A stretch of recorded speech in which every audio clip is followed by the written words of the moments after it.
I hired a cleaning service while my wife was away at work. The cleaner called me, whispering, "You ever have one of those days where you wake up thinking you're going to be a responsible adult, only for life to turn around and hand you a participation trophy that says nice try?" That was me. Saturday morning, armed with coffee, optimism, and the kind of naive confidence only a man with no foresight could have.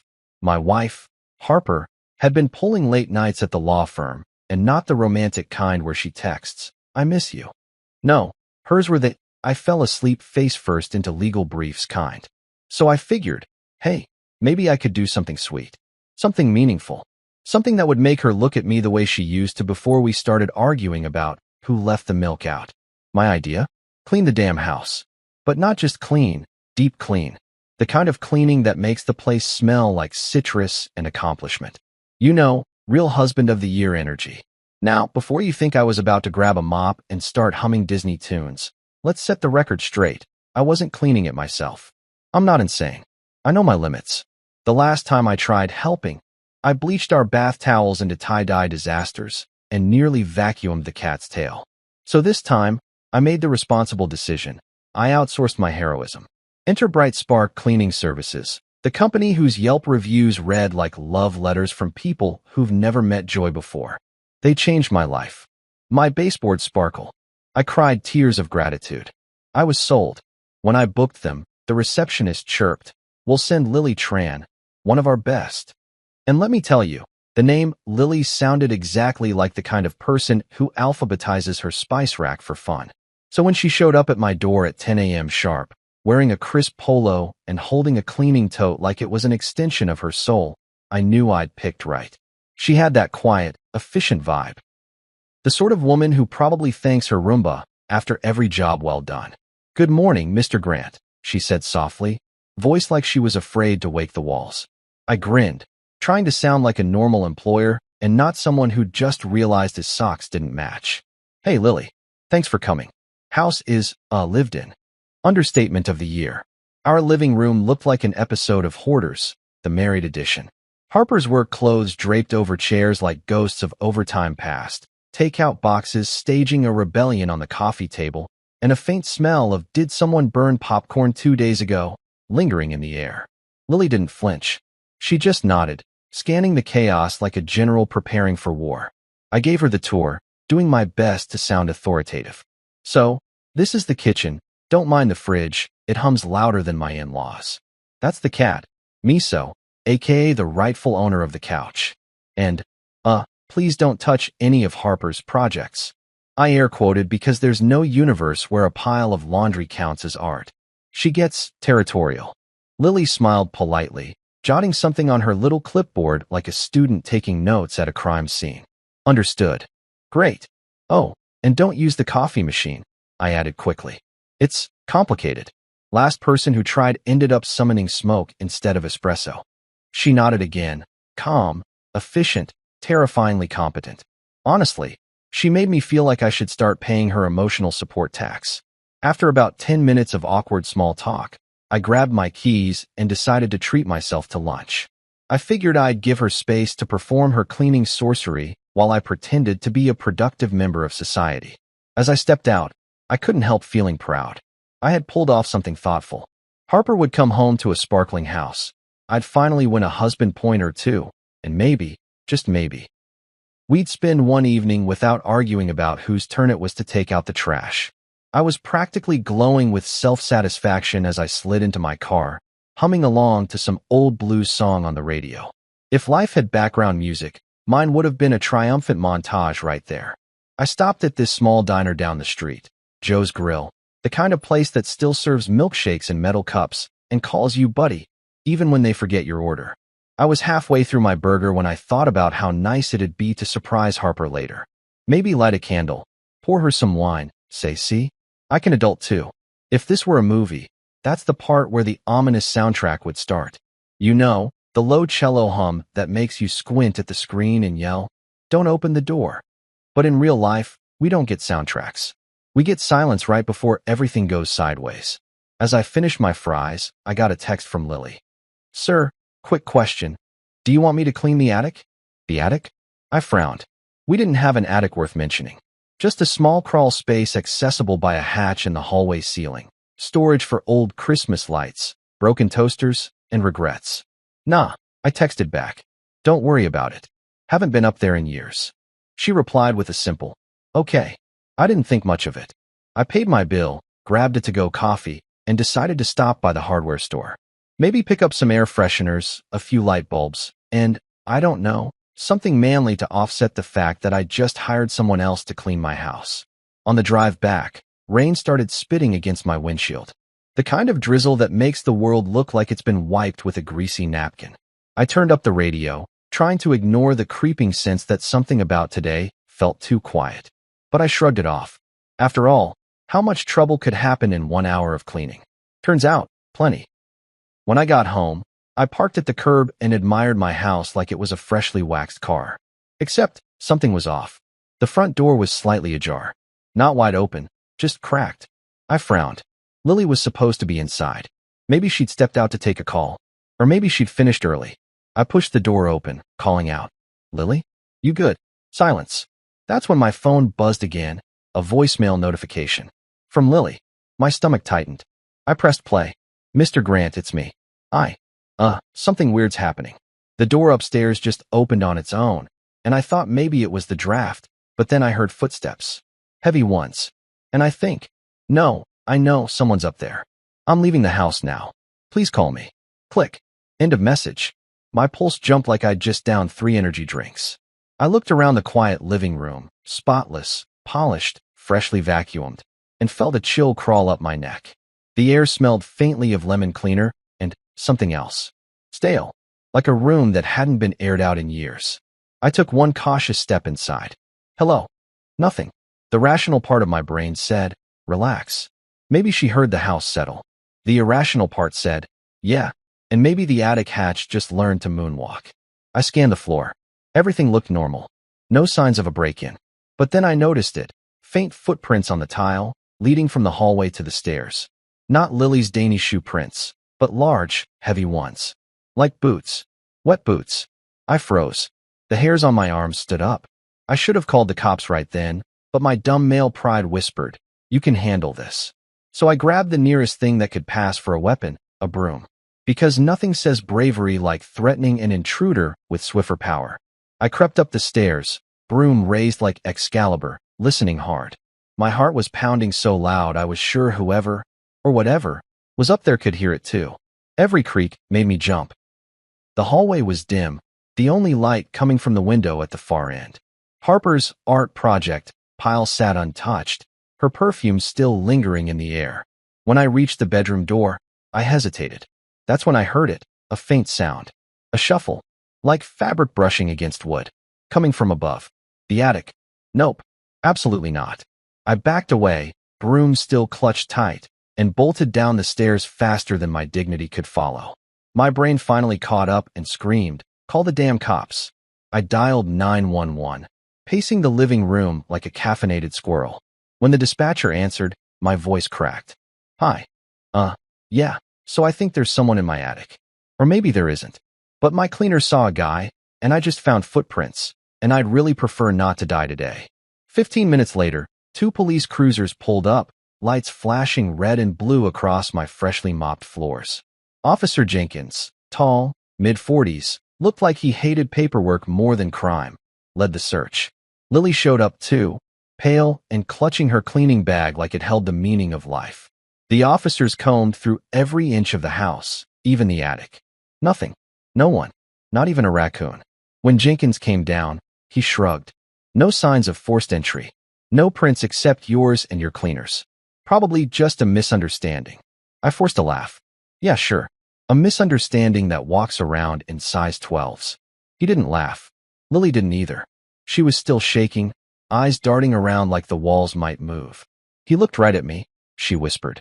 He was standing in the hallway. I thought maybe he was your friend, but when he smiled, she trailed off. What kind of smile? I asked, voice low. The kind that doesn't reach the eyes. I try to play it off with humor because that's my go-to defense mechanism. Maybe it was my reflection, I joked weakly. I've been told I'm terrifying before coffee. No one laughed. Not even the cat. That's when it hit me. My brilliant plan had gone from domestic romance to psychological thriller in under 2 hours. And the worst part? The night hadn't even started yet. I was in the grocery aisle, doing what every man does when left unsupervised in public, making bad decisions. There I stood, holding 2 ramen packets like I was negotiating international peace. Extra spicy or life-ending spicy? My brain treated this like a NASA mission.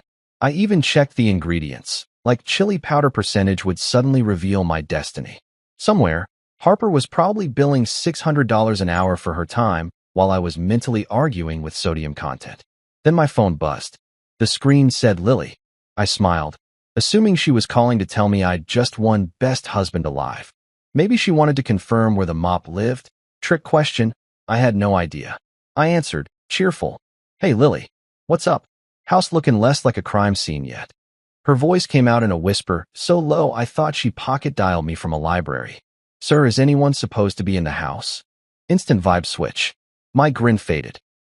Unless Miso evolved opposable thumbs, no. What? Her voice shook. I just saw a man upstairs. I stopped breathing. You know that cold rush that hits your chest when the universe slaps you? Yeah, that. I glanced down at the ramen in my hand and suddenly felt ridiculous. Okay. Lily, listen to me. Get out of the house. Right now? Don't pack. Don't look, just go. I didn't even wait for her reply before sprinting toward the checkout like a man running from student loans. My brain was juggling panic and disbelief like bad circus performers. Did we miss someone in the attic? Was it a burglar? Was I about to end up as a segment on Dateline titled, "He Just Wanted a Clean House"? I dialed 911 while speed walking across the parking lot. Yeah, hi. I think there's an intruder in my house. My cleaner's inside. Please hurry. The operator told me to stay on the line, but I was already starting my car like a NASCAR driver in therapy. The drive home was a blur, red lights, honking horns, and one guy flipping me off for cutting him off. Normally, I'd yell something back like, call my lawyer. But right now, I was too busy imagining my house as a horror set. Every scenario ran through my head. None of them ended well. When I turned onto my street, I saw 2 police cruisers already parked out front, red and blue lights flashing against my windows. My stomach dropped. The scene looked like a low-budget crime drama starring, unfortunately, me. Lily was standing outside, hugging her cleaning tote like it contained the last shred of her sanity. Her face was pale, eyes darting toward the house as if expecting it to blink. I parked, barely remembering to turn off the engine before jumping out. Lily, are you okay? She nodded shakily. I got out right after calling. I swear I saw someone. Officer Jenkins, same guy from earlier, built like a linebacker with the personality of a tax audit, approached me. Mr. Grant, we've checked the premises. Nothing. No signs of forced entry. No footprints except yours and hers. I stared at him. You sure? Because unless I sleepwalk with size 12 boots, someone's in there. He gave me that cop look, the one that says we've heard this before. We'll do another sweep, but it looks secure. I glanced back at Lily. She was still trembling. I lowered my voice. What did you see exactly? Her eyes filled with tears. He was standing at the top of the stairs. Tall, maybe 6 feet. Messy hair. He looked wrong. Wrong how? Like he wasn't surprised to see me. Like he expected me. That line hit harder than caffeine on an empty stomach. I rubbed the back of my neck, trying to sound rational. Maybe it was your reflection in a mirror? Her head jerked. No. He smiled. Okay, that shut me up. I looked at the house. The door still slightly open, my reflection barely visible in the glass. The place looked harmless, but so do clowns from a distance. The officers went back inside while Lily sat in the patrol car, sipping water like it was holy.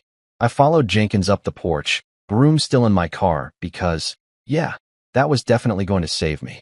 Inside, everything looked normal, too normal. The air was thick, silent except for the ticking clock.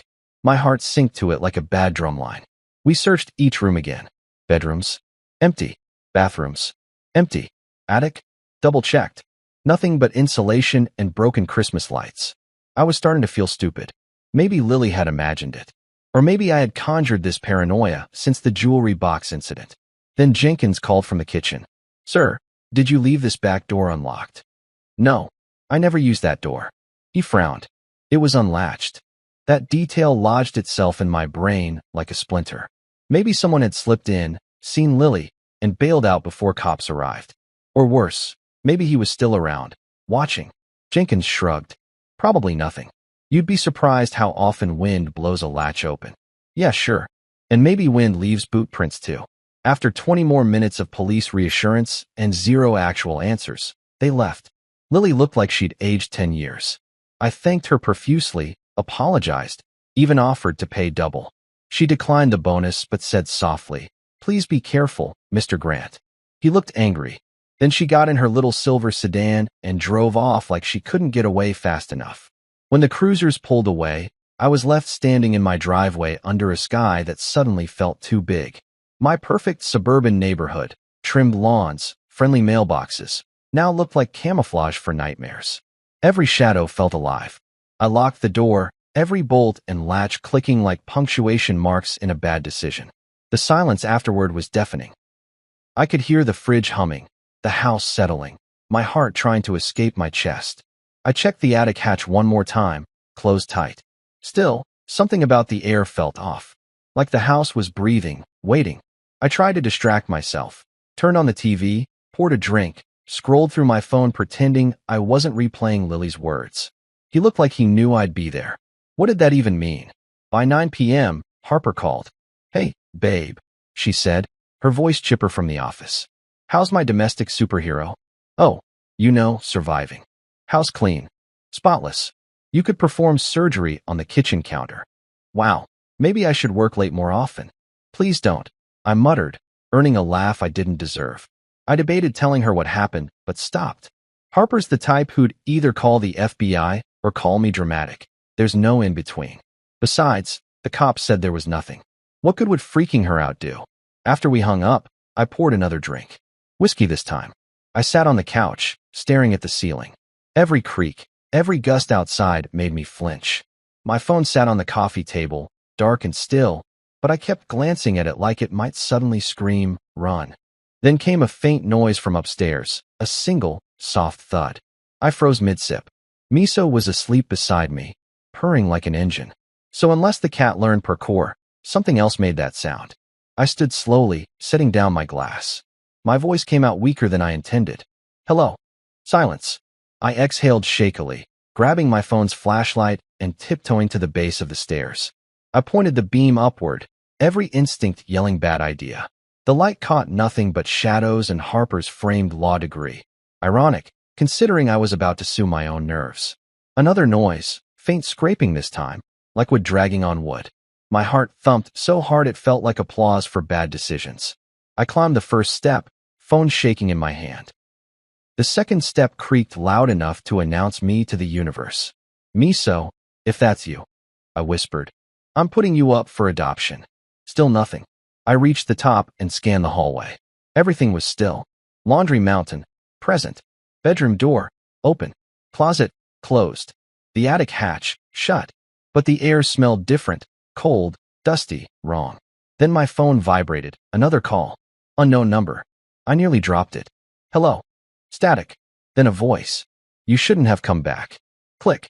Deadline. I stood frozen, pulse hammering in my throat. Okay, nope. Nope. Nope. Nope. I bolted downstairs like gravity owed me money. I checked every lock again, double-latched the back door, and grabbed the baseball bat from the coat closet.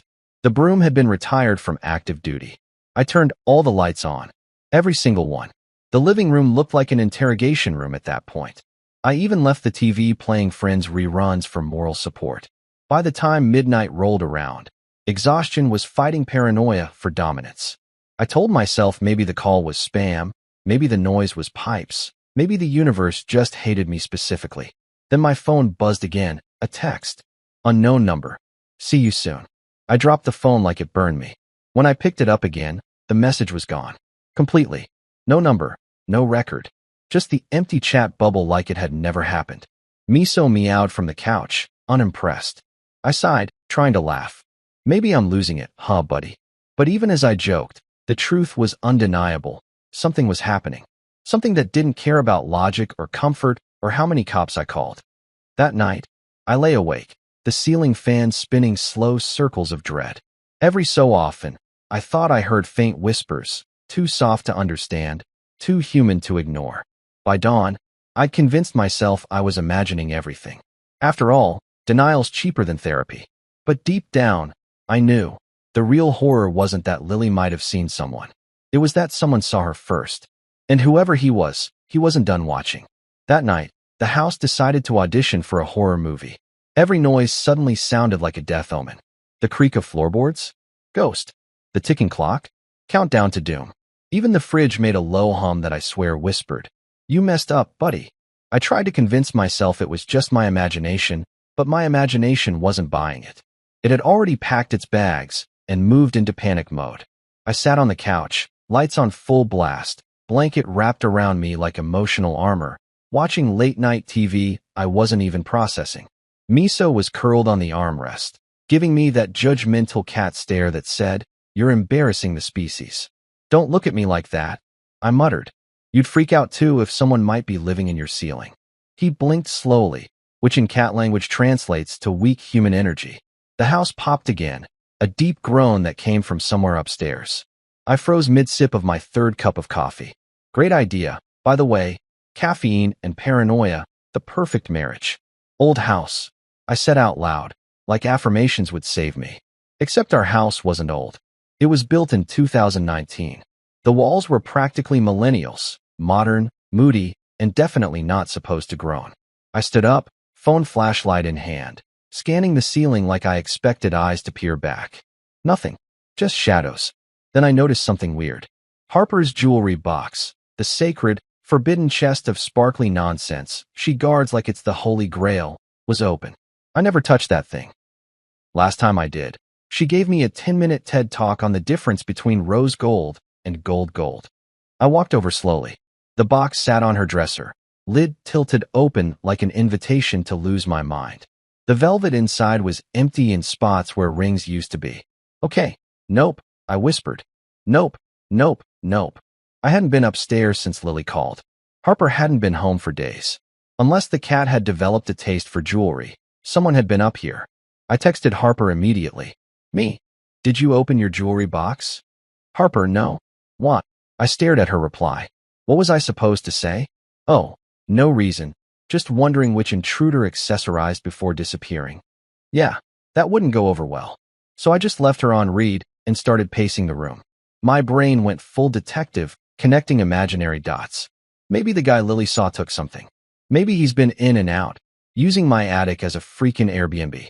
Maybe I should move to a studio apartment with cameras, bars, and zero attics. Then I heard it. A thump. Soft but definite. From inside the wall. I froze. Every cell in my body screamed run. But curiosity, the same trait that kills cats and dumb husbands, made me step closer. "Hello," I said, because apparently, I thought ghosts followed conversational etiquette. Silence. Then, another noise. Like fingernails dragging lightly on drywall. I backed away, grabbing the baseball bat from beside the dresser. "Not today, Casper." I swung open the closet door expecting, I don't know, a serial killer knitting sweaters. Nothing. Just Harper's mountain of shoes and a faint smell of lavender detergent. I pushed aside a row of dresses, tapped the wall, listened. The sound stopped. I exhaled slowly. Okay. You're fine. You're just tired." Except the house disagreed. A floorboard behind me creaked, loud and deliberate. I spun around so fast I nearly clocked myself with the bat. The hallway was empty. The air felt heavier now, like the oxygen was thinking twice about being there. I decided to bail. I'm not ashamed. Bravery is for people who don't pay mortgages. I grabbed my keys, scooped up Miso, who protested violently, and bolted downstairs. The living room light flickered just once on my way out, like it was winking at me. Cute. Real comforting. Outside, the night was calm. Too calm. Crickets chirped. A distant car whooshed by. I locked the door, double-checked it, and sat on the porch steps, clutching the cat like a stressed Disney princess. This is fine, I told myself. People live with weird house noises all the time. Miso yawned like he wasn't buying it either. After about 20 minutes of pretending to enjoy the fresh air, I forced myself back inside. I checked every room again. Windows closed, locks engaged, everything in place. Nothing moved. Still, I couldn't shake the feeling that the house was listening. When I finally lay down, I kept the bat beside me and left the lamp on. My phone buzzed once with a spam notification. Limited time offer. Protect your home with 24/7 security monitoring. The universe had jokes. Sleep didn't come easy. My brain ran highlight reels of every scary movie I'd ever seen, starring me as the idiot who investigates noises instead of leaving. I drifted in and out, dreams mixing with paranoia. At some point, I thought I heard footsteps, soft, measured, like someone pacing above me. When I jolted awake, the clock read 3:12 a.m. I sat up, heart pounding. "You're imagining it," I muttered, but my voice didn't sound convinced. I grabbed my phone, opened the flashlight app again, and pointed it toward the ceiling. Nothing. Just quiet. I exhaled and lay back down. The moment my eyes shut, another creak. Closer this time. "Okay, you know what?" I whispered to the dark. "You can have the house. I'll just move into my car." By sunrise, I was a zombie with caffeine dependency. I dragged myself to the kitchen, made coffee, and stared blankly at the toaster like it owed me an explanation. I decided to call a contractor friend, Mike, who owes me a favor after I helped him move last summer. "Yo," he answered, voice groggy. "You know it's 7 a.m. on a Sunday, right?" "Yeah, and you know how to fix walls, right?" "Because mine are making sounds." Pause. "Sounds." "Yeah. Groaning, scratching, you name it. Either I've got plumbing issues or squatters in the drywall." He chuckled. "Relax, man. Probably pipes expanding. Happens all the time. Pipes don't open jewelry boxes, Mike." That shut him up. "You sure Harper didn't? She's been gone all week." "Okay, that's creepy. I'll swing by tomorrow." "Tomorrow?" I groaned. "What if my house eats me tonight?" "Then I'll get your tools," he said and hung up. Classic Mike. The rest of the day was uneventful, which somehow made it worse. I kept waiting for something to happen. I even found myself talking to the cameras I'd installed last week. George, Linda, and Steve, my new roommates. "All right, team," I said, sipping coffee. "If anything moves, scream louder than my mortgage." By evening, the exhaustion hit. Harper texted, "Home tomorrow night. Can't wait to see you." I stared at the message, torn between excitement and dread. Did I tell her? No. She'd think I'd been binge-watching Paranormal Files again. Better to wait until there's, evidence. That night, I decided to record the sounds. Proof. I set my phone on the nightstand, voice recorder app running, and tried to sleep. I even whispered to the ceiling, "Don't do anything until I hit record." At around midnight, the house began its usual symphony. Creaks, groans, a faint scratching noise near the vent. I tried to ignore it, but then came something new, a whisper. So soft I thought it was the wind at first. A faint, drawn-out hiss, like someone exhaling words into the wall. I held my breath. "Hello?" No reply, but the whisper stopped. Then the vent rattled once, twice, and went still. I didn't sleep after that. When dawn came, I checked the recording. Static, creaks, the occasional me muttering to myself, and then, faintly, between two groans, a whisper. Just one word, distorted but clear enough to freeze my spine. It said, "Stay." That's when I realized this wasn't just a house making noise. It was a house with opinions. I sat there staring at the waveform on my phone, heart hammering. My rational side tried to make sense of it. Audio glitch, wind, bad app mic. But my gut whispered move. Right now? I spent the next few hours pacing, drinking coffee, and staring at the ceiling like it might blink. When Harper texted again asking for a grocery list, I almost replied, "Exorcist." By the time night rolled around again, I had a plan. A stupid, desperate plan, but a plan nonetheless. I was going to set up motion sensors, lights, and cameras pointed directly at the ceiling. If something was there, I'd catch it on video. I wanted evidence before Harper got home. Proof I wasn't crazy, or at least proof that my crazy came with receipts.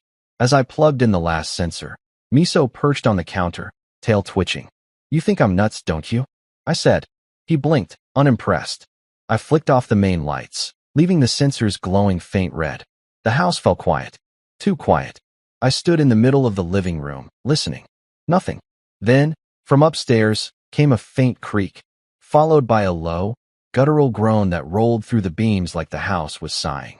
Every light flickered at once. Miso hissed and bolted under the couch. "Okay," I muttered. "Cool. Totally normal. Houses just moan sometimes." My phone pinged. A notification from the security app. Motion detected.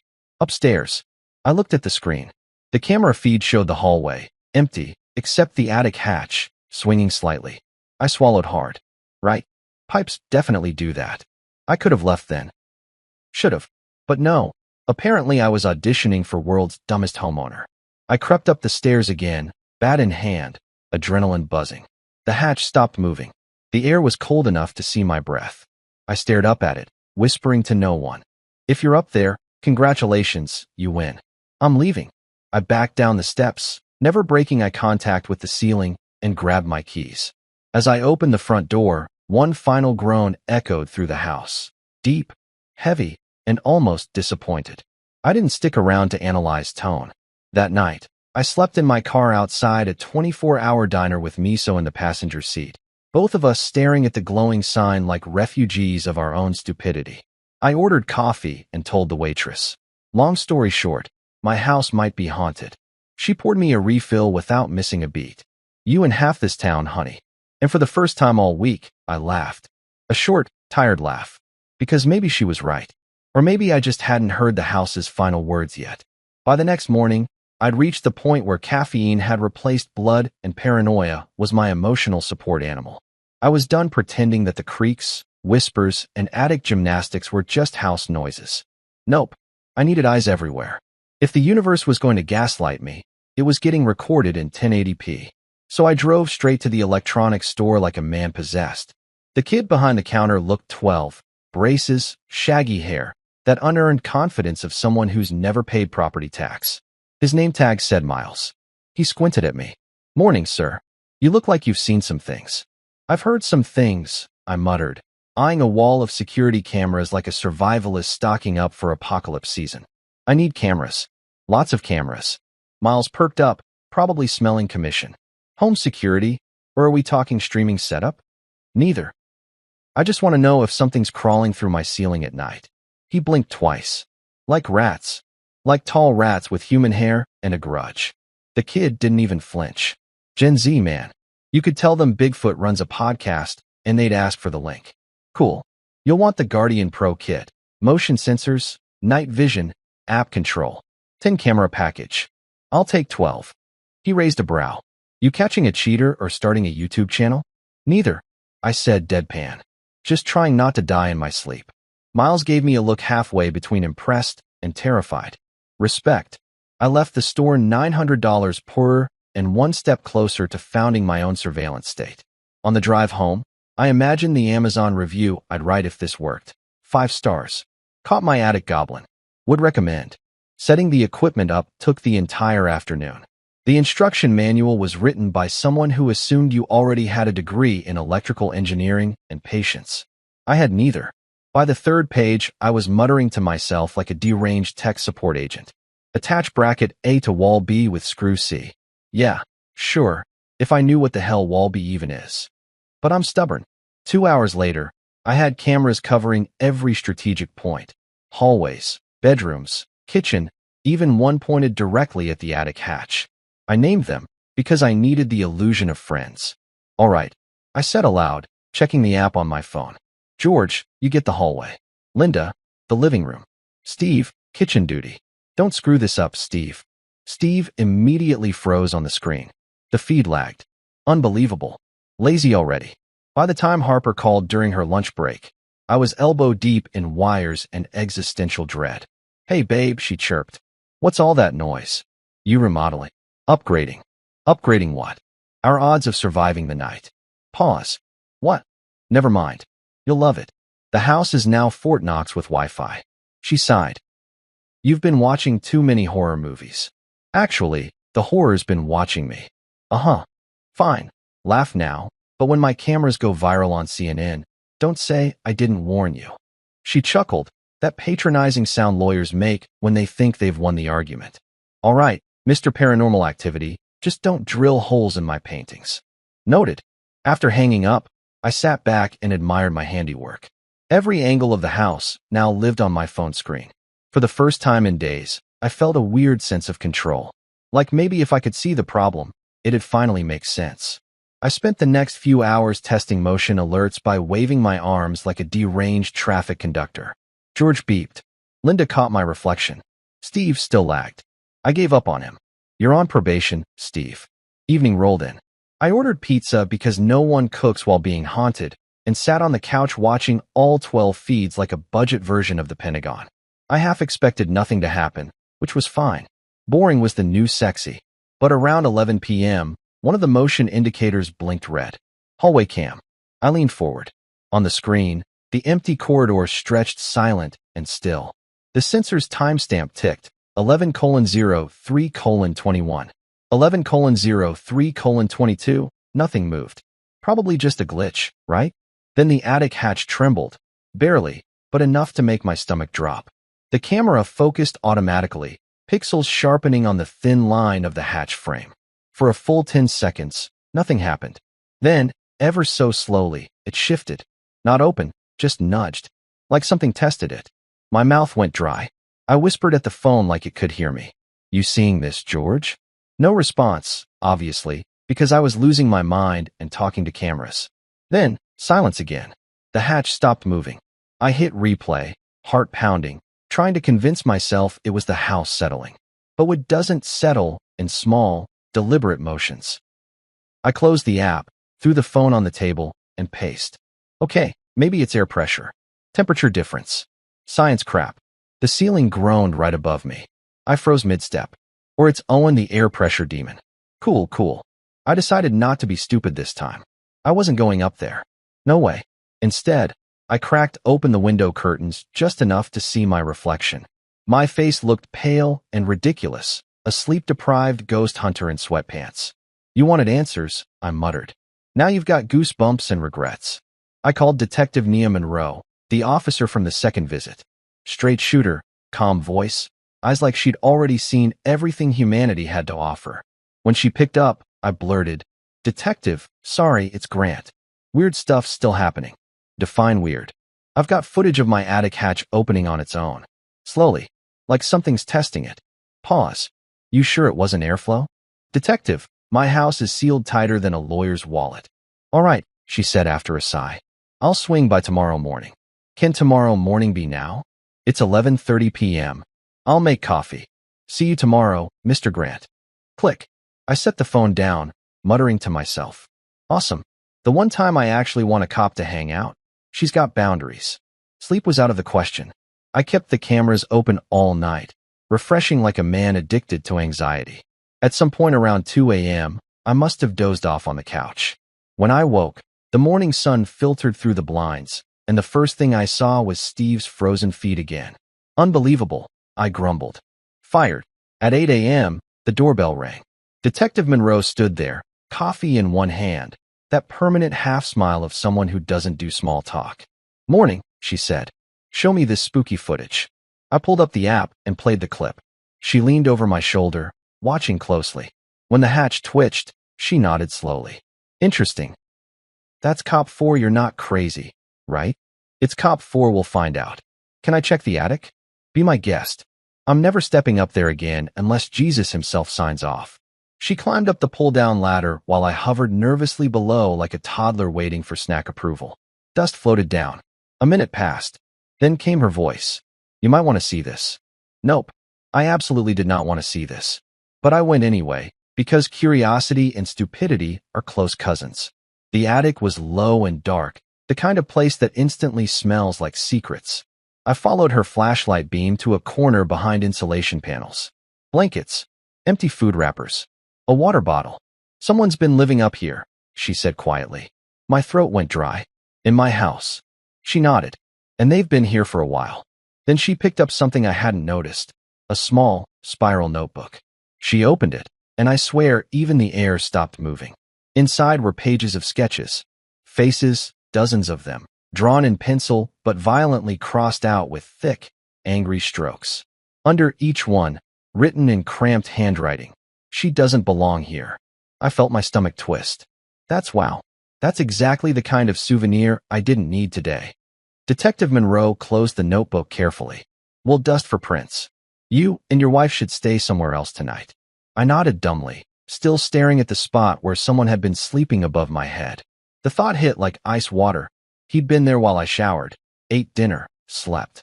My so-called harmless noises hadn't been the house at all. They'd been him. On our way down, I tried humor to keep from unraveling. So, I'm guessing this isn't just a raccoon with hobbies? Monroe shot me a dry look. Unless raccoons can write in cursive, some of them went to college. Pack a bag, Mr. Grant. She left with the evidence, promising patrols and lab work. I locked the door behind her and leaned against it, exhaling hard. The silence in the house felt different now. Not eerie, just empty. Like it had been holding its breath too. I grabbed my phone and scrolled through the footage again, staring at that moment the hatch moved. Behind it all, I could hear faint scratching, subtle, rhythmic, almost human. That was the night my paranoia stopped being paranoia and became fact. I looked up at the ceiling one last time and muttered, DIY spy level 100, baby. But somehow, I still feel like I lost. I've seen horror movies where the idiot rewinds the cursed tape, and every time I yell, don't. Apparently, I yell at myself now, because guess who stayed up re-watching attic footage like it was Shark Week? Home Invasion Edition. Detective Monroe had taken the creepy sketchbook, but she hadn't taken my insomnia. So I parked myself on the couch with a blanket burrito and a bowl of pretzels, ready to confirm that the universe really did hate me. At exactly 2:13 a.m., the timestamp that would soon become my emotional support trauma, the motion alert pinged. The app buzzed, the little red dot blinked, and half asleep me thought, probably Miso. Spoiler, it wasn't the cat. I opened the feed and instantly forgot how lungs worked. On screen, the attic hatch moved. Slow, deliberate, like someone savoring the drama. A pale hand slid through the crack. Thin fingers, dirt under the nails, the kind of hand that's seen more crawl spaces than daylight. Then the rest of him followed. Tall, messy hair, skin so white he could have been part flower. And the hoodie, my old gray sweatshirt from college. I hadn't worn that thing in months. I actually said out loud, bro, that's vintage. He climbed down with the grace of a drunk sloth, landing softly on the hallway carpet. No hesitation. He moved like the place belonged to him, like I was the intruder. He turned toward the bedroom. My bedroom. My first thought wasn't call the cops. It was don't breathe too loud. You'll scare the Wi-Fi. He paused by the door, head tilted, listening. I watched, paralyzed, while 2:13 became 2:14. He reached for the doorknob, then stopped, just stood there, staring at the bed. My bed was empty because I'd passed out on the couch downstairs, wrapped in my dumb, world's best husband blanket Harper bought as a joke. The irony wasn't lost on me. For 6 full minutes, he didn't move. 6. I counted. He just watched, breathing slow, shoulders rising and falling, like he was memorizing the space. Then, without warning, he turned and walked back down the hall. Camera George followed him until he reached the ladder, climbed up, and disappeared into the darkness. Hatch closed. Gone. The timestamp froze at 2:19 a.m. I sat there, phone shaking in my hands, whispering to no one. Well, guess I'm never sleeping again. I replayed it 3 more times because apparently trauma needs multiple takes.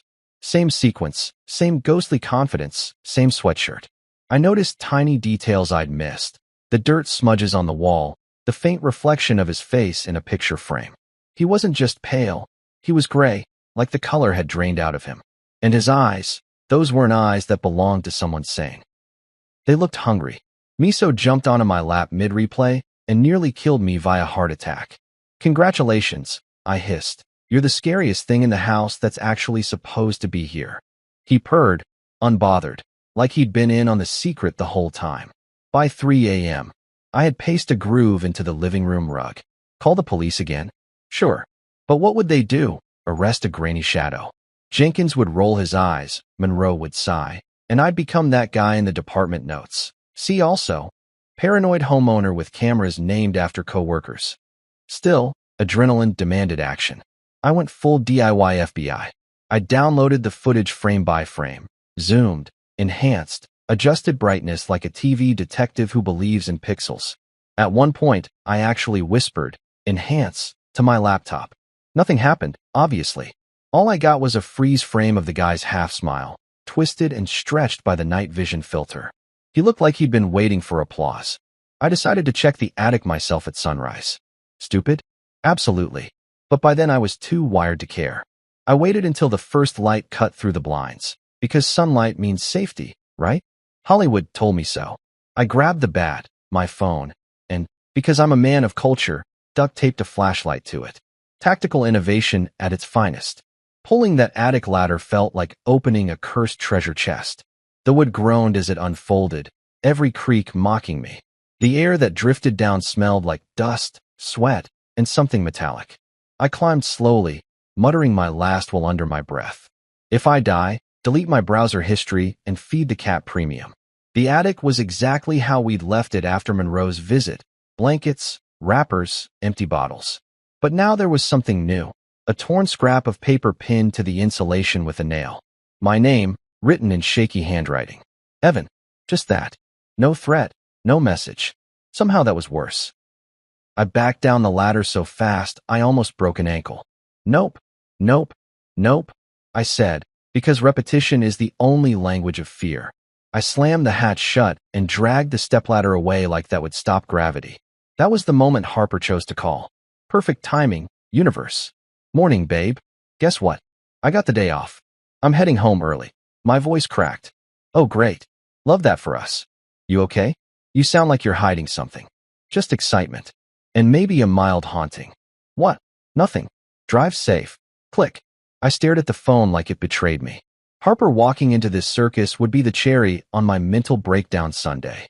I decided to email Monroe the clip. No more pretending. Subject line, Attic Guy 2, the sequel. I attached the file and hit send. Then I sat there, sipping cold coffee, waiting for either a call from her or an exorcist. She called 20 minutes later. Mr. Grant, I saw the video. And that's definitely a person. We're running it through facial recognition. Awesome. Meanwhile, should I keep living here or move directly into a bunker? Stay somewhere else tonight. I'll have a patrol swing by hourly. Hourly. So I just die in the 49 minutes between. She didn't laugh. Tough crowd. The rest of the day was a blur of jump scares caused by nothing. Every time the refrigerator clicked, I flinched like it pulled a knife. I worked remotely from the couch because apparently that's what you do when your house has sublet its attic to a sociopath. Around noon, a delivery guy rang the doorbell and I nearly declared war. Package for Evan Grant? He asked. Buddy, I said, signing shakily. Unless that box contains holy water, you might want to run. By evening, Harper texted she'd be home in an hour. I considered faking my death to buy time. Instead, I vacuumed, because apparently terror activates domestic instincts. If she was going to walk into chaos, at least it'd be tidy chaos. At 8 p.m., she arrived. The moment she stepped in, Miso ran to her like she was salvation itself. She laughed, dropping her purse. Wow, the house is spotless. You finally snapped. Define snapped. She looked around. Where's the new decor? Cameras? Motion lights?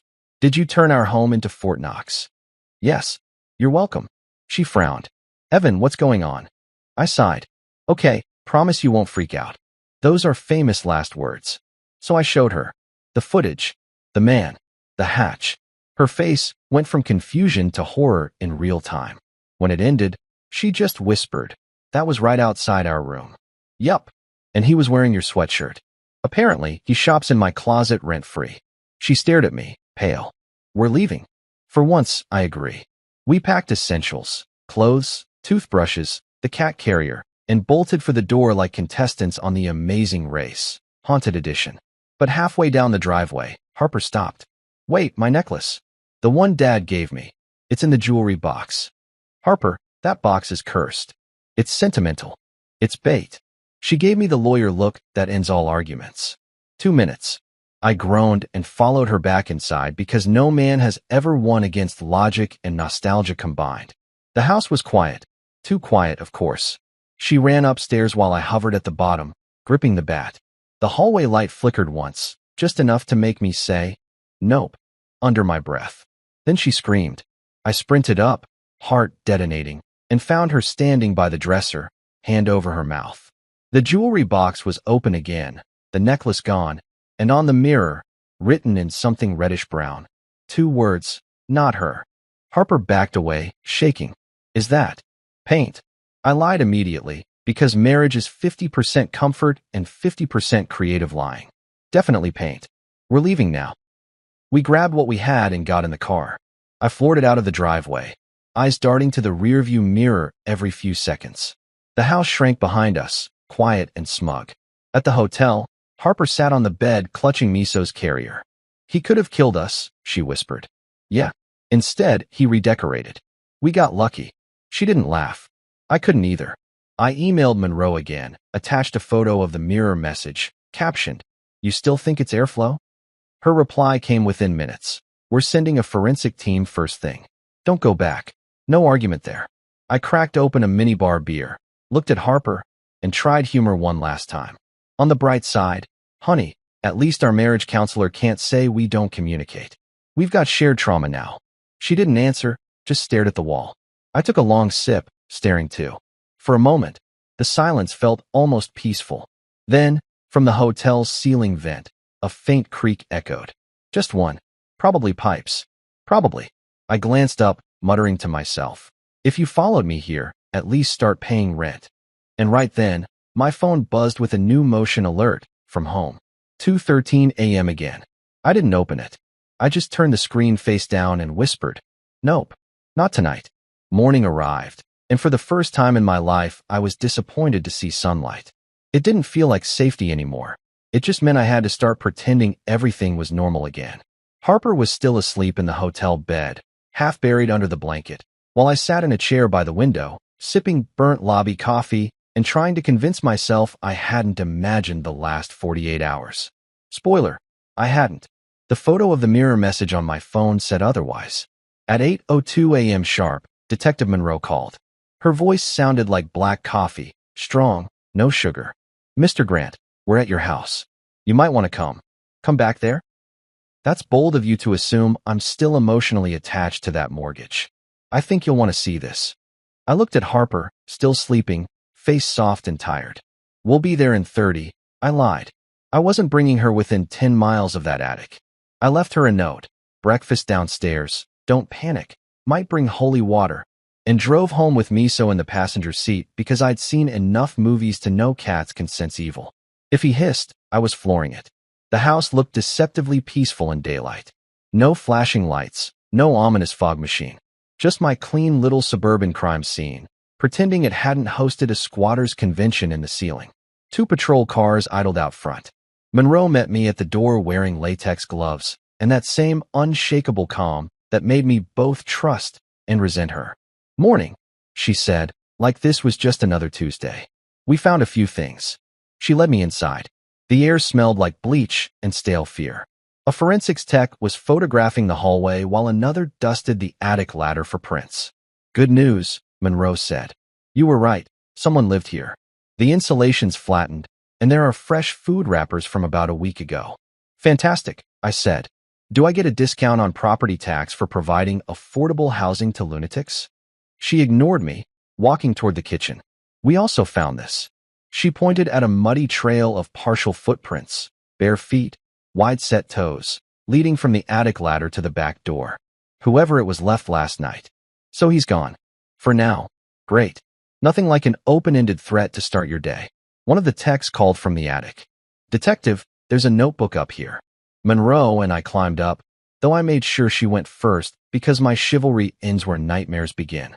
The attic looked worse than before. Someone had been rearranging things. Blankets moved, trash spread out, a little pile of what looked suspiciously like trinkets in the corner. Monroe crouched and picked up the notebook with tongs. "Same handwriting as before," she said. The first few pages were more sketches, faces, all with the eyes scratched out, but new ones included. People I actually recognized. My neighbor Mrs. Patterson, the mailman. And then, at the bottom of the stack, a drawing of Harper. Her hair, her smile, perfect. Except this one hadn't been scratched out. Instead, beneath it, in heavy pencil strokes, "She doesn't belong here." I felt my stomach twist. That line again. What does that even mean? Monroe glanced at me. Could be fixation, could be delusion. He may have fixated on your wife for some reason. Lucky us. As she bagged the notebook, something shiny caught my eye among the junk pile. I reached down, earning a death glare from her for touching evidence, and picked up a small silver chain. Harper's necklace, the one she'd gone back for. I held it up, trying to keep my voice steady. Guess he wanted a souvenir. The detective exhaled. This is turning into a stalker case. We'll run prints and check local shelters, abandoned buildings, anywhere someone like this could hide. Define someone like this. The kind who leaves notes and collects personal items, she said flatly. Obsessive, territorial, unpredictable. Wonderful adjectives. Really reassuring. We climbed down, and she dispatched the text to sweep the rest of the property. I followed her outside, rubbing the back of my neck. So what do? Burn the house down? Move to Canada? Stay at the hotel for now. Change your locks, install floodlights. We'll keep a patrol on rotation. You're saying that like I'm sleeping again anytime soon. She actually cracked a small smile. Try. And keep your phone on. When she left, I stood in the driveway staring at the house. It looked empty, harmless. But I could feel him in there, his presence clinging to the walls like mold. I opened my car door, ready to leave, when I noticed something odd on the hood. A folded piece of paper under the wiper. I unfolded it slowly, half expecting a jump scare. It was a crude hand-drawn map of my backyard. The fence, the shed, the tree line, and a little X marked behind the shed. No note. No name. Just that. Okay, I said aloud. We're doing side quests now. Every instinct said call Monroe. Every dumb male gene said let's investigate. I sighed, grabbed my phone, and followed the map like an idiot who's never learned from horror movies. The grass was still damp from last night's rain. Behind the shed, the soil looked disturbed, freshly dug, then half covered again. I knelt down, using a stick to move dirt aside. A few inches in, something metal glinted. I dug with my hands, adrenaline buzzing, until I pulled out a small tin box, rusted and dented. My pulse hammered. I opened it carefully. Inside were photos. Old ones. Printed snapshots of me and Harper, taken from outside the house. Us in the kitchen. Harper watering the lawn. Me taking out the trash. Some were zoomed in, grainy, but definitely us. Someone had been watching for months. The bottom of the box held a single Polaroid, me asleep on the couch. Date stamped 2 weeks ago. I dropped it like it burned. Oh hell no. I sprinted back to the car, calling Monroe again. She answered on the first ring. Grant. I found something. A box of pictures. Of us. Hidden behind the shed. Silence. Then, don't touch anything else. We're on our way. Yeah. Don't worry. I'm not digging up more of his fan mail. I waited in the driveway, trying not to vomit. When the patrol car pulled up, Monroe's partner, Officer Ramirez, a tall guy with the patience of a saint, took the box and photographed the area. You sure this wasn't here before? He asked. I mow my lawn weekly. If I missed a buried stalker starter pack, I'd like to think I'd remember. He nodded grimly. He's escalating. Define escalating, because my stress levels already hit skyscraper. Ramirez just said, if he's leaving you messages now, he wants you to know he's watching. Perfect. Nothing like being the main character in someone else's obsession. After the cops left again, I called Harper. Babe, I said, trying to sound casual. Fun update. You're officially amused to a psycho. She gasped. What? What did they find? Let's just say we made his Pinterest board. Her breathing quickened. We're not going back there, Evan. Promise me. I promise, I said, though a stupid part of me still wanted to understand why us. Stay at the hotel. Keep the doors locked. And maybe sleep in shifts with the cat. That night, I sat in the car outside the house with the cameras pulled up on my phone. Yeah, I know. I'd promised not to come back. But curiosity and caffeine are a deadly combo. The feeds were quiet, empty rooms, soft static. Midnight passed. 1 a.m. came and went. At 1:47, motion alert. Backyard. I tapped the feed. The camera caught faint movement near the fence line. A shape. Tall. Lean. Just standing there, facing the house. Not moving. Just looking. I zoomed in. The night vision flared green and grainy, but I could see enough. It was him. Owen, according to Monroe's files. Barefoot, filthy, smiling like this was a family reunion. He lifted his hand slowly, pressed a finger to his lips, and pointed toward the house. Then he turned and vanished into the woods. I sat frozen, gripping my phone. The timestamp read 1:48 a.m. I called Monroe again, whispering even though I was alone. He's back. Backyard. Just now. Stay in your car. We're dispatching units. 5 minutes later, sirens cut through the quiet. Patrol cars rolled up, lights flashing across my driveway like a disco for bad decisions. Officers swept the property, flashlights slicing through the dark. They found tracks, bare footprints again, leading toward the creek behind our subdivision, then vanishing in the mud. Monroe looked furious now, not calm. He's taunting us. Taunting me, I corrected. You're just the audience. She stared at me, probably debating whether to lecture me for coming back. You need protection detail. Can I request the kind that doesn't involve dying? I'm serious. We'll file for a restraining order and relocate you both temporarily. Great, I said, exhaling. So now I'm haunted and homeless. When they left, I followed the patrol cars back to the hotel, brain spinning. The words from the notebook echoed in my head. She doesn't belong here. What did that mean? Not in the house. Not with me. Was this guy trying to save her or destroy her? I unlocked the hotel door quietly. Harper was awake, sitting up with miso in her lap. What happened? She whispered. He came back, I said. And he's not done. Her face paled. What do we do now? I sank onto the edge of the bed, rubbing my eyes. Now? We wait for the next clue in his creepy scavenger hunt. She stared at me, horrified. Evan, that's not funny. I know, I said softly. It's not a joke. It's a pattern. I didn't tell her the part that really scared me, the part where he pointed at the house, not her. Because deep down, I was starting to wonder if maybe the house wasn't just a hiding spot to him. Maybe it was something else entirely. By Monday morning, I was on a first-name basis with every cop in the precinct and every sleepless ghost in my imagination. Harper was barely talking to me. Some combination of exhaustion, fear, and the creeping suspicion she'd married a man who now spoke fluent paranoia. I didn't blame her. Our life had turned into a mashup between Dateline and The Office, and I was both the victim and the idiot narrator. Detective Monroe had promised extra patrols around the property, but the only lights I saw flashing were from Mrs. Patterson's Christmas decorations that she refused to take down in April. I'd gone from loving that woman's holiday spirit to plotting how to cut her power. Harper sat at the edge of the hotel bed, scrolling through Zillow listings. We should just sell it, she said. Walk away. Start over somewhere warm. Maybe Florida. Florida, I said. You want to trade one haunted swamp for another? She glared. Evan, I'm just saying, if we move to Florida, statistically the ghost will have an alligator roommate. She didn't laugh. Lately she'd stopped laughing at everything. Which, fair. Laughter requires REM sleep and the absence of death threats. I promised I'd stay put, let the cops handle it, focus on finding us a new place. That lasted roughly 5 hours. Then curiosity knocked, and by curiosity, I mean old Mr. Daniels from next door called me. Evan, he rasped, the kind of voice that made you smell cigar smoke through the phone. You still having trouble with that fella? I hesitated. Define trouble. The tall one. Pale as chalk. Eyes like a raccoon that lost custody of its kids. Seen him again last night. I gripped the phone. Where? By your fence. 3 a.m. Thought he was a landscaper till I remembered it's the middle of the night. Did you call the cops? Nah. I waved my flashlight and yelled, get off my lawn. He ran toward the creek. Of course he did. The creek, the same direction he'd vanished before. I told Harper I had to swing by the house to meet the insurance guy. She gave me a look that said insurance guy my ass.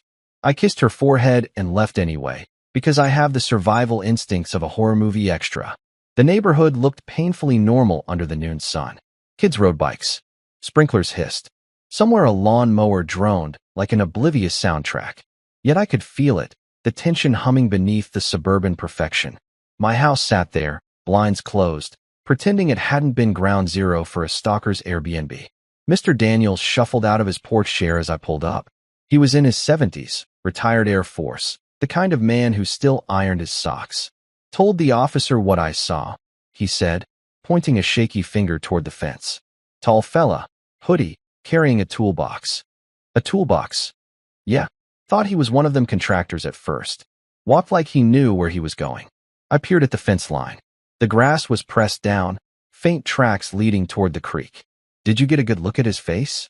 Daniel squinted. Couldn't. Shadows. But he smiled when the light hit him. Not a normal smile. The kind that says, I know where you sleep. Cool. Totally fine. I love that for me. Inside the house, everything smelled faintly of disinfectant from the forensics cleanup. My own reflection in the window startled me. I looked like the ghost now. I checked every camera, every sensor. All green. No movement since last night. Still, I couldn't shake the feeling that I was being watched. You ever stand somewhere so quiet you start hearing your own blood? That was the vibe. I went into the kitchen to grab bottled water and noticed something odd. One of the cameras, Steve, the eternally lazy one, had been unplugged. The cord hung loose from the outlet. I stared at it. I definitely hadn't unplugged him. Steve, I muttered, if you betrayed me, I'm deleting your cloud account. I plugged it back in, checked the feed. Static, then normal. I was about to leave when a knock hit the back door. Soft. Deliberate. My heart stopped. I turned slowly. Through the glass, a woman stood on the porch, mid-30s, messy blonde hair, wide eyes. She looked terrified. Please, she mouthed. Can I come in? Every alarm in my brain went off. This was how horror movies started. Random strangers begging entry seconds before the plot murders you. But she looked real. Human. Desperate. I cracked the door an inch. Who are you? My name's Jenny, she said quickly. I live 2 blocks over. You're the guy from the news, right? The one with the man in the attic? I exhaled. That's me. Neighborhood celebrity. She glanced behind her, nervous. I think he's been in my house too. Okay, that sentence required coffee and emotional support, neither of which I had. Start from the beginning. She stepped inside, wringing her hands. A few nights ago, I heard footsteps in my ceiling. My husband's deployed, so I called my brother to check.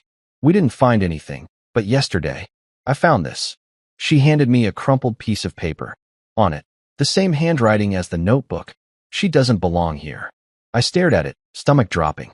You're sure it's the same guy? I saw him last night. In my backyard. Watching my window. We both jumped when my phone rang. Detective Monroe. Grant, we've been canvassing the creek area. Found evidence someone's been sleeping in a shed near the edge of the subdivision. My voice was tight. What kind of evidence? Blankets, empty cans, and drawings, same style as before. We're bringing you in to confirm. I looked at Jenny. He's close. She shivered. Too close. We followed the detective's directions to the far end of the neighborhood, where an old maintenance shed sat half hidden by weeds. The cops had already pried it open. Inside smelled like mildew and canned beans.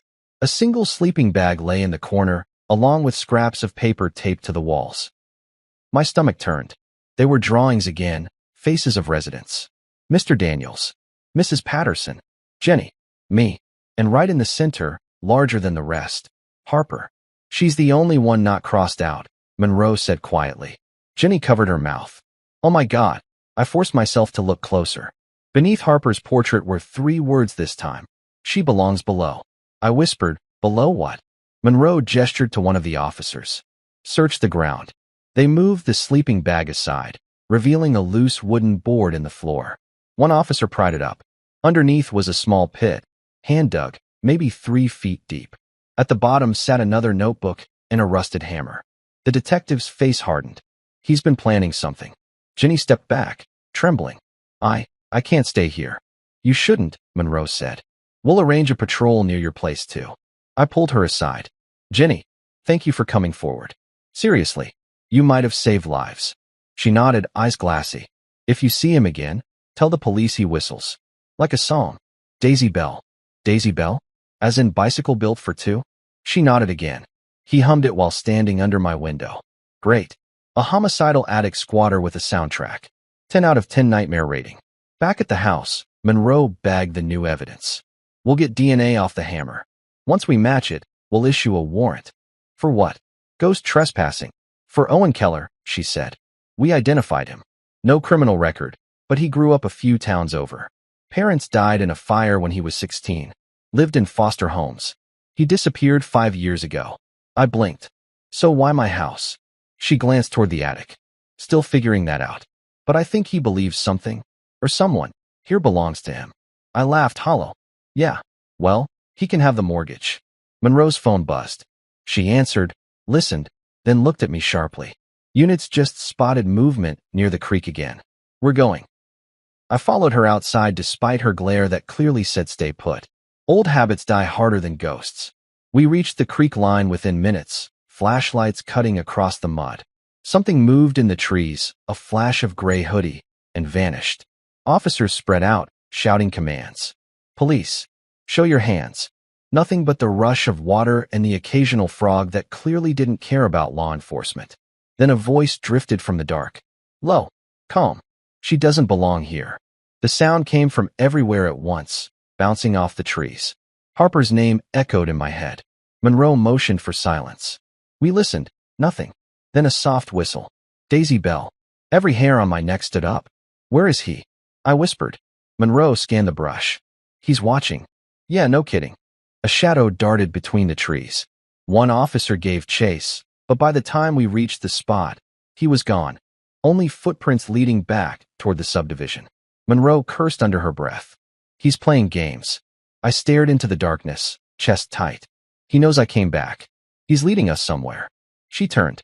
Grant, get back to the hotel. We'll handle it. But I couldn't move. My phone buzzed with a new notification, motion detected. From the hotel camera. My stomach dropped. Harper. I opened the feed. The hallway camera outside our hotel room showed the door slightly ajar.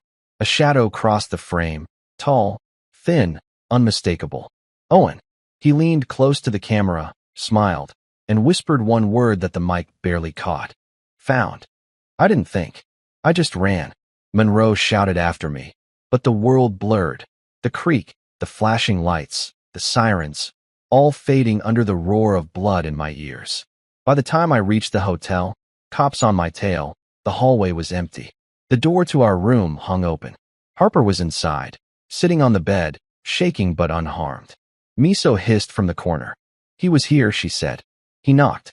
Said he had a delivery for you. My legs nearly gave out. You didn't open. No. But he slipped this under the door. She handed me a folded piece of paper. Same handwriting. She doesn't belong here. But this time, below it you do? If you've never watched your spouse tremble while holding a note written by the guy who's been camping in your attic rent-free, let me tell you, it kills romance fast. Harper sat on the edge of the hotel bed, clutching the paper like it might explode. I stood near the door, pretending to breathe normally while my brain sprinted laps around reality. The words burned in my mind. She doesn't belong here. You do.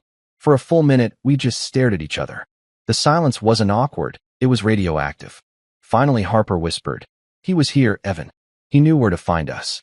Technically, I said, we left a forwarding address with the cat's Instagram, so maybe. Evan. One word. Sharp enough to cut oxygen. Okay. Not the time for jokes. Got it. She looked up, eyes glassy. What does that even mean? I don't belong here, you do? Is he saying I'm supposed to die? Or that you are? Option C, I said. He's just bad at grammar. She didn't smile. She hadn't smiled in days. She looked smaller now, like the fear had started carving her down to bone. That hurt more than anything. I'd failed at the one basic job of marriage, keeping her safe. Detective Monroe arrived 10 minutes later with 2 uniformed officers in tow. She took one look at Harper's face and softened just slightly. He left this note under the door? Harper nodded, voice trembling. He knocked first. Said it was a delivery. I didn't answer. Monroe examined the paper through a plastic sleeve. Same handwriting. He's escalating again, getting bolder. I snorted. Bolder? The guy's already collecting souvenirs and writing us fan mail. What's next, a group chat? Mr. Grant, she said, I need you to take this seriously. Detective, I passed seriously 3 nightmares ago. She rubbed her temples. We'll post an officer outside your room tonight.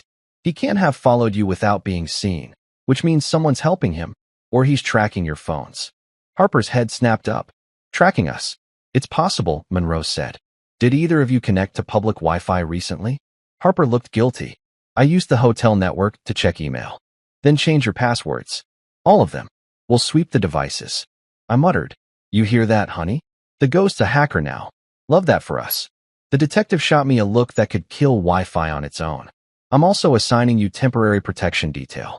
Officer Ramirez will be stationed outside. Don't leave this room unless we say so. When they left, Harper collapsed against me, shaking. I can't keep doing this. Every time I close my eyes, I see him standing there, smiling. I wrap my arms around her. We'll get through it, okay? One more night. Then we'll move, change numbers, names, species, if necessary. She laughed once, weak and bitter. You really think moving will stop him? I hesitated.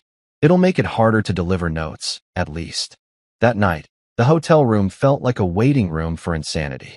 The lights buzzed faintly. The TV played some reality show where rich people argued about yachts, and I envied them deeply. Harper lay curled up on the bed, wide-eyed, while I sat in the chair facing the door, baseball bat resting across my knees. Officer Ramirez was supposedly guarding the hallway, but I still checked the peephole every 5 minutes because paranoia is cardio. Around midnight, Harper stirred. "What if he's not after us?" she murmured. I blinked. "Come again. What if he's after the house? He keeps saying I don't belong there, but you do. Maybe it's not about us. It's about that place." I tried to laugh, but it came out shaky. "Yeah, maybe the house picked me as its emotional support human. Maybe it's lonely." "I'm serious, Evan. You ever think it's pulling him back?" "Okay," I said slowly. "You're officially sleep-deprived. Houses don't have feelings. They have mortgages and mold." She sat up, voice rising. "Then why does he keep going there? Why can't he leave us alone?" "Because he's insane." I snapped, louder than I meant to. She flinched. I sighed immediately. "I'm sorry. My brain's fried." She turned away, hugging her knees. "He's never going to stop, is he?" I didn't answer. Because honestly, I didn't know.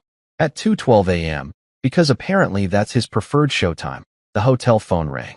We both jumped. I grabbed the receiver. "Hello." Static. Then a faint hum. A tune. Daisy Bell. I slammed the phone down so hard it nearly shattered. Harper's voice trembled. "Was that?" "Yeah."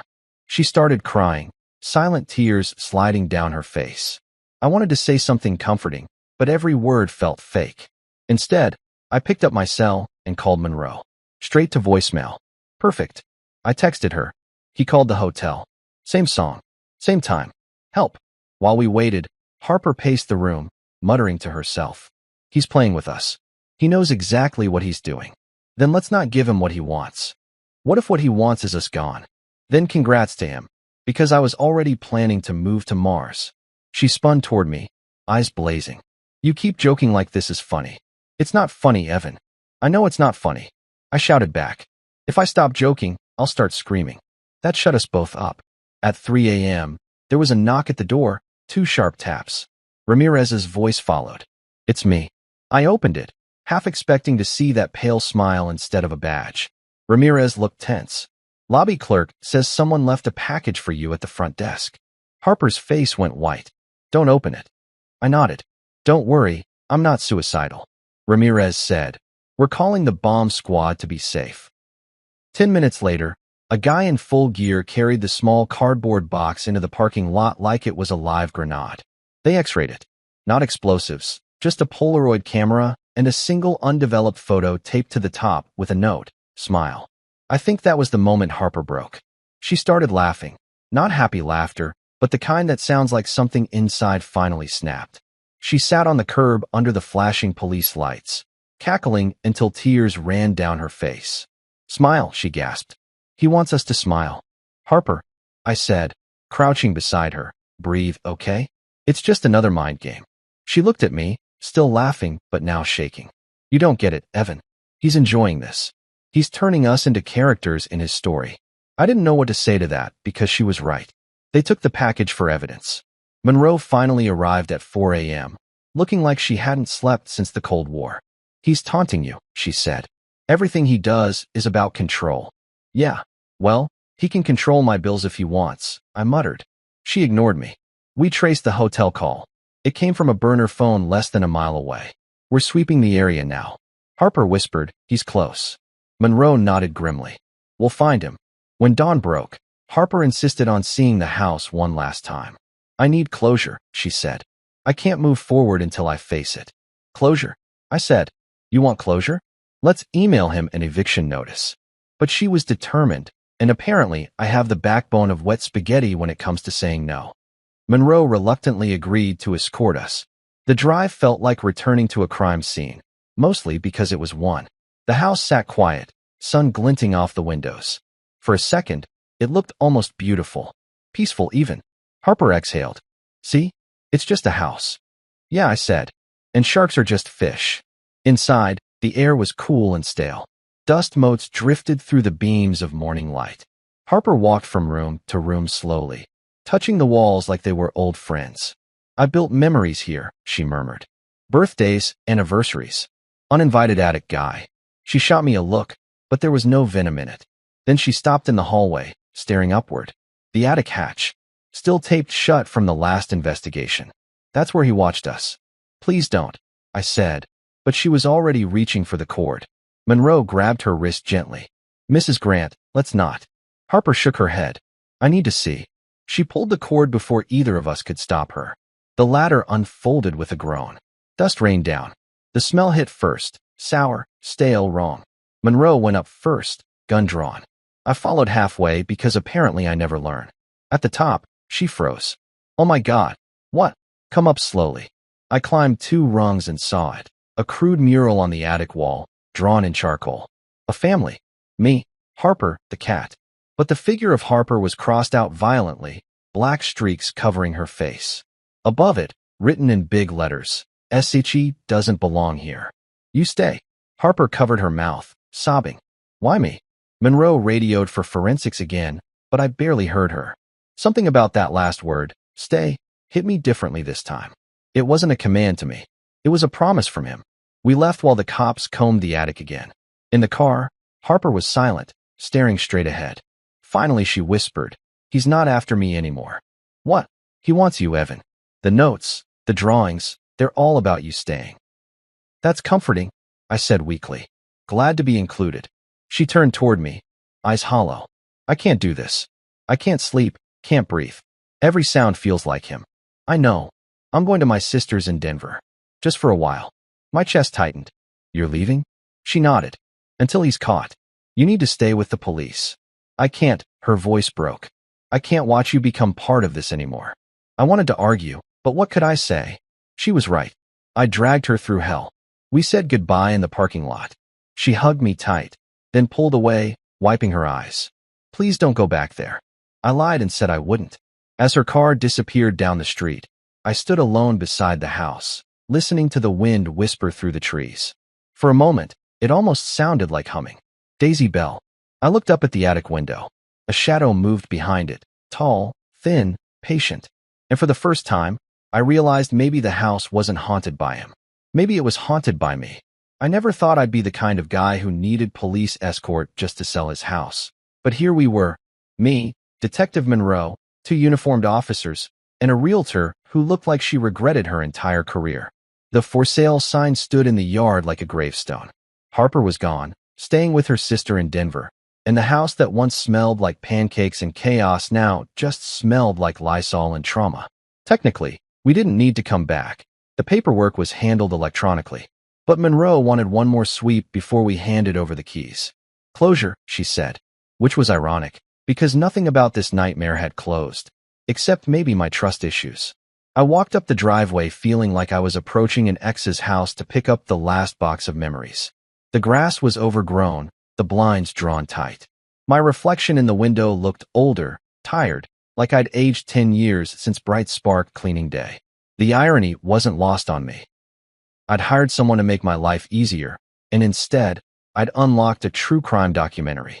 The buyer was some startup guy named Trevor, 30-something, beard, Tesla, and the kind of confidence that comes from never reading a horror story past chapter 1.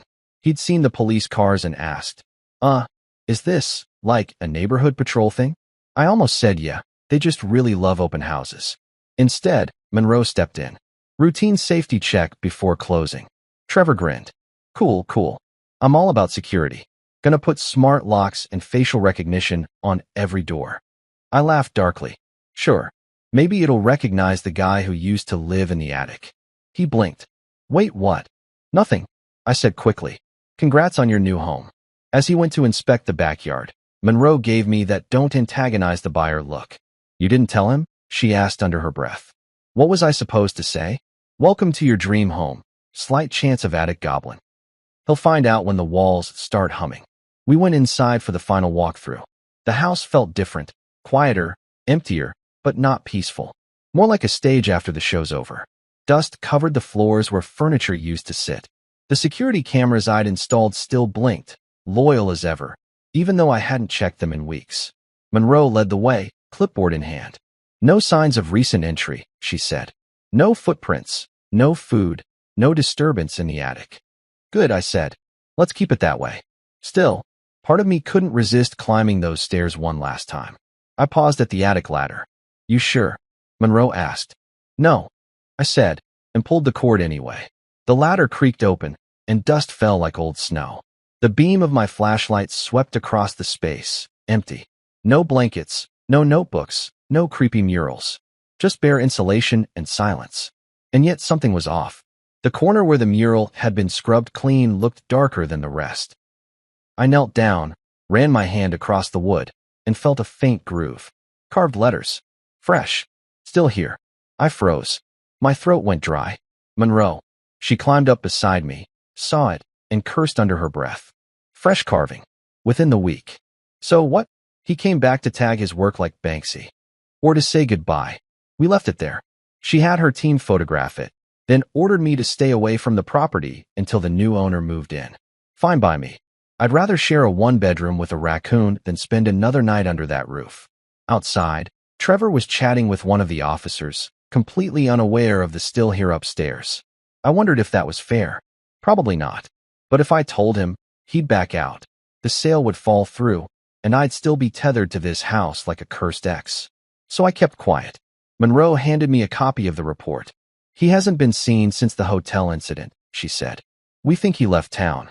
Or he's still watching. She sighed. Don't feed the paranoia, Grant. Go live your life.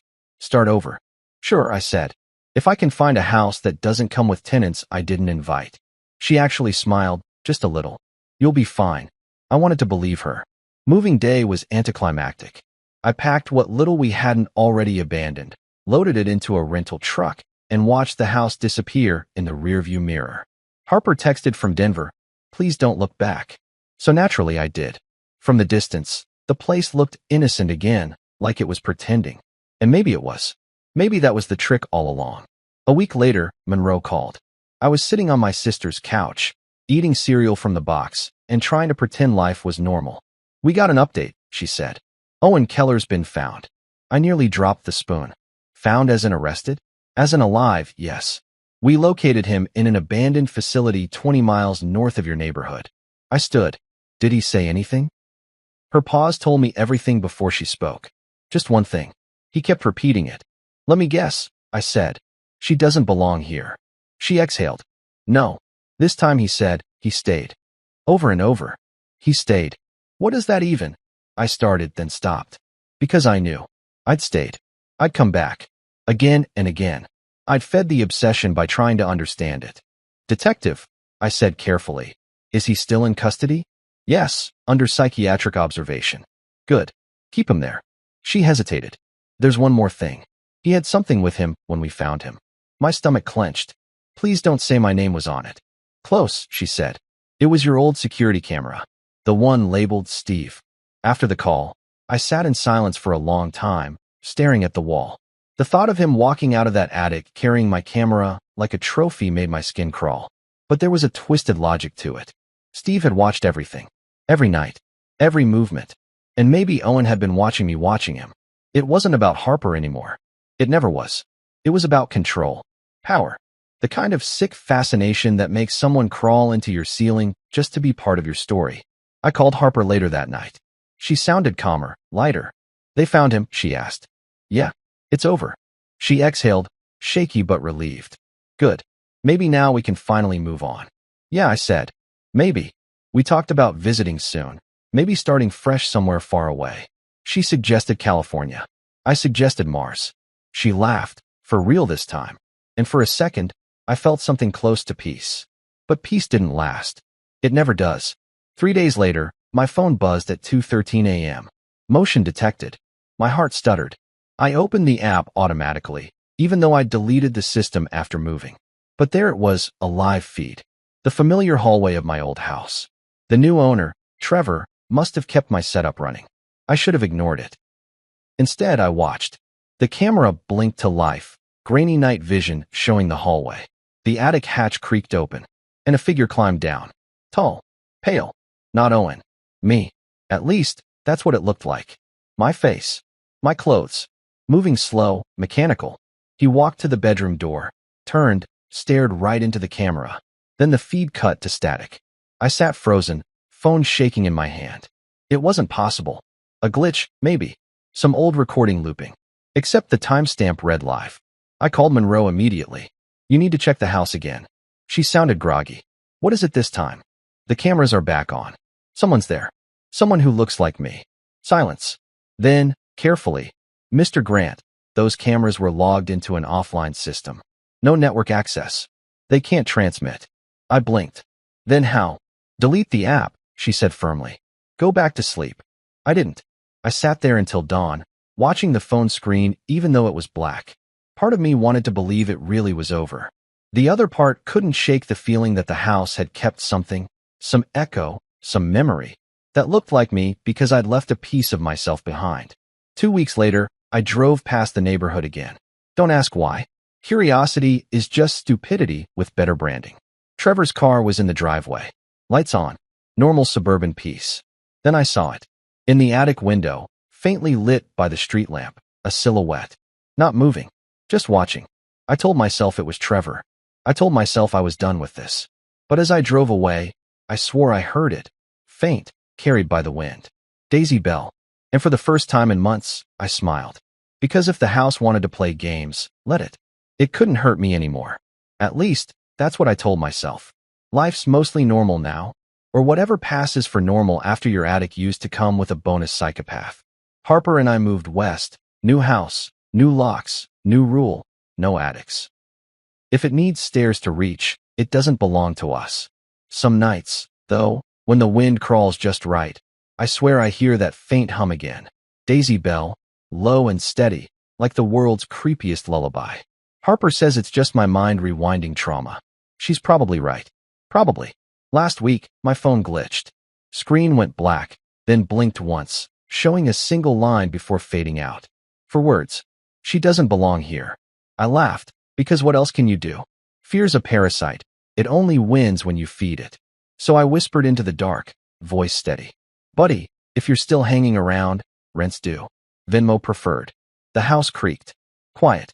Then, faintly, the sound of something closing upstairs, except we don't have an upstairs.